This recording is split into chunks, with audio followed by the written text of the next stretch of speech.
Abosom Sofo Abosom edim komo na ka me ese komo we die wazusu enni ye ne ko media ne so a enye asem kisa mi bo bedim komo kire se eye Pastor Mesa Otabel wo free nyame onye nyame nipa no sofo bi a wo preach Bible no eye fake so wo si nyame afrɛ de a enye preach ne wo wa ye ne mo me preach ne wo bi aka Abosom asa beef ni ba no Ghana fa antwe ama na ne dodo na ene bo wo madwen e de kye no eno da nkye na no ada wasan akwakodim komo ya wo kire se heaven ni wo hell ni wo saa din ni mienu nyina no yes kama fe Yesu din no kra tumi bia enim na eno na prophet Rojah abema ni muaye en wo kire se abra ye di hu kira Abosom no bra wo pia bonten na wo kire se wo bubu Abosom di Yesu din ebubu Abosom agye saa nkofo na wo Abosomsum no de wo mama Yesu no mama besom awade nti se nei wa ba bonten be kire se Yesu din no tumi bia enim dia ene na Abosom na wo bubu ye no Prophet Rojah says, "Sankofo ni nyina no, sign agina Abosom say we bubu di na amfa ma,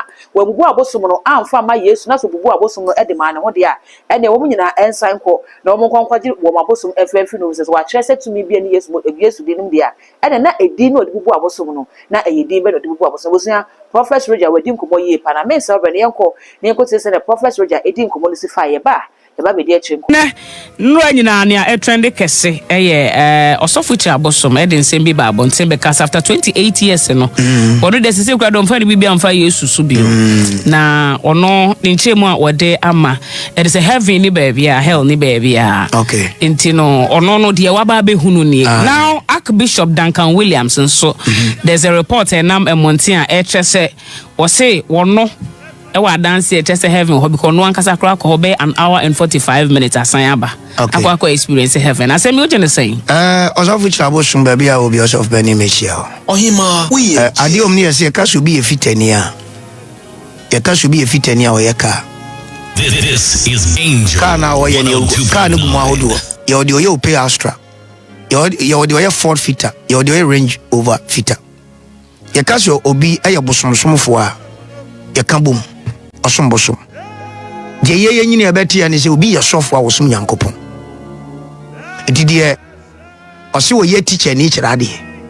ye ka so hima ye je eye hwan a ohima ye je nya prophetess omekura na minimu da na obi kura nte udinda de ma ye beti se oba bi wo ho kankasa dodo bebre oba bi wa radio mu adwuma mu no ye champion oye hwan a oye ohima ye je oye adwuma ba oye radio adwuma nti wo kan o se Osofo Abosom enti sai din Osofo no crash should tell you say we ye adwuma ma Nyankopon ohima we because sai din no ejina o ma wo no ye adwuma ma Awurade so ka so Abosomfo bi a ye frɛ no Abosom de anka minya no okay enti no you are being described based on the work you do ye the adwuma na title crowd and no title crowd that's right it is Osofo Abosom say wa ye adwuma na adu ba bi na nyansa nyina aboroso am obehunu say Nyankopon bi ani ho ene ye de ono ni gidie. I will not comment on that. Say nyansa nyinia boroso am wahunu say there is no God. Jesus kura ni ho nyame bia ni ho I mean doubt no because that is his personal belief. And obi a wo de believe. Okay. Eti wonu ni believe no. E bia ni say me grandfather Archbishop Duncan Williams say say wako heaven aba. Ohima me I was not there. It meant me ni ho dance here and meant me nkan ho asem. And baby a uluma ya ye nyame adwuma du no ade bi ono ne ka bia me gidi because wadi kan wa adwuma nim ansa na wo banti enti no obi a woni believe enti obi a wodi ogidie se na ebi no som Abosom ana Osofo Abosom sa Abosom som ya nkwase asem ti nipa mra Nyankopon mu ana nipa no ba Nyankopon mu na ono asase Nyankopon bi ani ho aye ono ne Nyankopon ntem asem okay na mu bubu mbosom sa abre na ka me ba beje mbosom oh yes se Nyankopon bi ani wa ububu bosom se ye medi wan fa bosom mame ya na to da nipa didi me a ye adibu didi me na yeso wa kiuso so abusu se de boso wa ye ebi ye ni di ehye ni mu ebi su didi me a ye ni di ama ni pie ne de ni wa ye ama na pie ti me fa ne se ye didi moroso okay ti me nka ho asem ye ni personal belief ye ogidie no wonfa ma but winim ma Osofo Abosom e ma bonten bio Emeka say edin Jesus eni ho e kan sem wo afidi so dia church of Abosom say o ma bontin meka bio say edin Jesus eni ho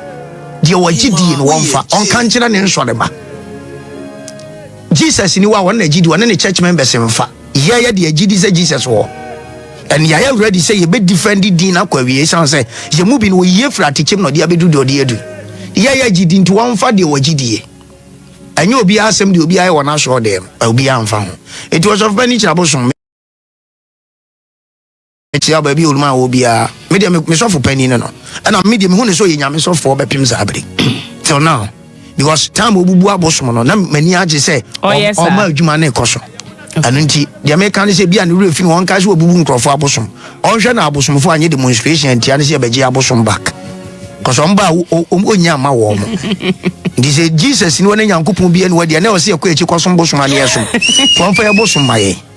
akobasa Abosom onya ma mo eti e bia na no na fum ye menyi mi say obeka sa say Yesu be wo ho afi ho anya say Yesu be wo ho no say enya Abosom na ma wo mo a o say wanya Abosom na mom de ni obeka so ene Yesu wo ho ma no wanya mom de Yesu wo ho ma no I don't know men kan ho asem bebre but the American say the ogidie no no okay unbelieving on fanko now Archbishop de no so ma amesa emisa how asem no bio because the entire me bisa on say ye wako heaven back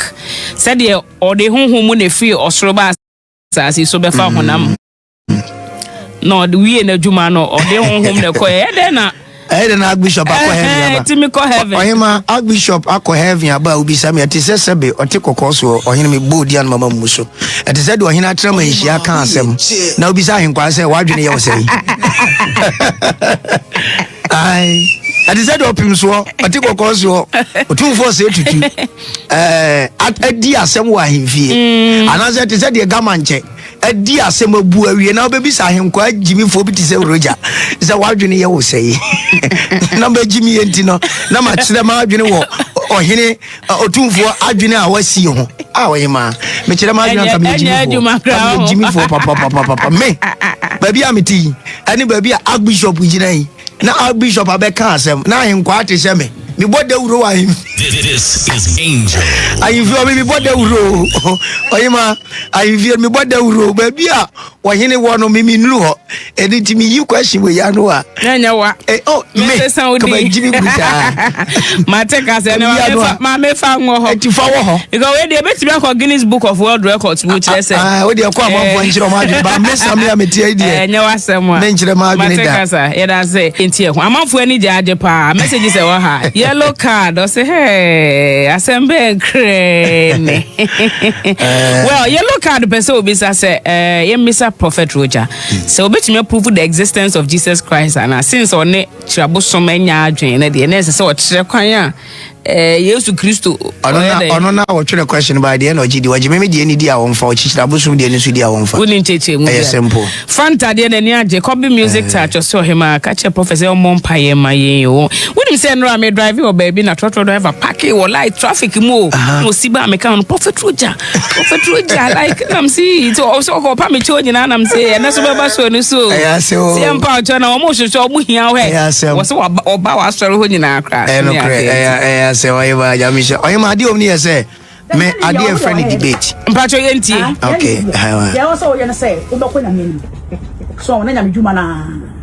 na woni nyame edin kita ho said e be ya nyame you afi enya nya da papa yo odo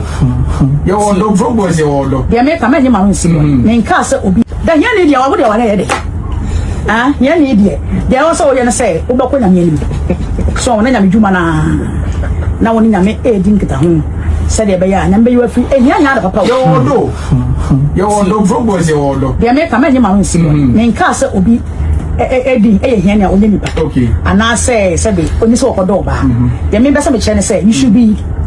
willing say oba wiase ye wo titles bi wo ma obaje ama wo ye wo busia ko bi wo ma ye ba wiase ya betete omudin that's what I say over the years and no money hokro omudin da so ye dey it you should also press obanya impact and yes sika bebrebe say obaya sika ni aka say dem but here ye di kan say nipa bia sabe Jimmy na me answer ya we okay enti de kan say wadwen emu beda ho yes enu na edi kan ma wo ye hia so bi wa de kan nyina wo se mfa nko ba bia e na wi ase kra ya gede en e ewu ne okay which part of your body na one kasa open which part of your body do you love the most oh enu de say dem di kan ka kire na oba asset and one na hu siesie na be di kan so ho ba so but the name am okay na o kan wo radio ni TV so say here need the audio ware ye dey na here need the nka asase so oba ni nyame adwuma na I saw it online. The kan ye dana. For argue on pa. The kan ye dana say ehiafo ni ye nyame adwuma. Na oyima damre kuni yanko. Ade omni so oyima oyima baby a rose good e will be a meeting the prophet Rojah mechiano. Na oyima meaning say ebia with time she will come out and clarify things. Okay. Cause ebia na de work kan yesa na oba akire. Do meaning rose good. Meaning ye share once. MC share wo pambo Ebenezer Dako Yadom, the nation prophet, in your bay ye nase. And I share first time who rose good and who of a radiation. But me manatia say, the entire young for the yen yami juma ye say. Baby, I woo yesu 2 yen, ye will need to yabu. The Bible say, I won't be yam or that's an issue of better from no or sura pijan. Tiaji to say, I have for me na ye here for. This a rose good, say, here ni cried the new cancer worry. Na here need the odiani nyame adwuma be dey kan me dana se ya gitum nso say hiafo ne nyame adwuma na de omni se nyame adwuma nso ya de mani paniti oyima se heaven yikura ye kan so fichira Abosom ne bi mu ka se ni hon se heaven ni mponi ho a ame ye ne abie ame ya hunidie ama morally ya hunu se di sini ni pakasa Very well. ama ya adwuma bi ame ya hunu nyansa si ye wumpo na bibie ni wo se de bi no mo gidie kana ye ba asase so no ame ya bu nipa ama ye hunu se di sini ni panante nti se ya be for Kristo na hiafo na fa Kristo is good on the nyame aye nadom ready shira rose good pa ni din kura ye nshira idin ni ye rose good na je se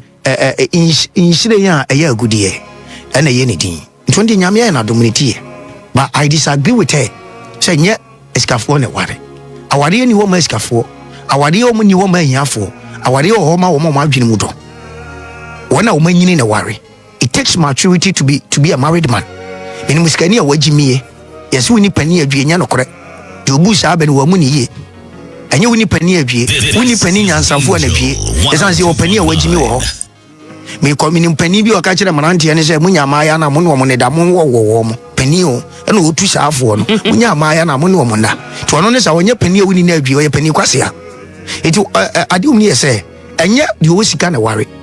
Enye de ehia na ware. The mentally when you in a worry. Our real home, I want to imagine in your here for. Ima, it is as a rose good coming in your agony. Only in your dear Tossum, you know, Yamia Jumani woman here for. Oh, and that's as one can ye cry. As I'm now rose good kind. Yamia Jumani woman here for.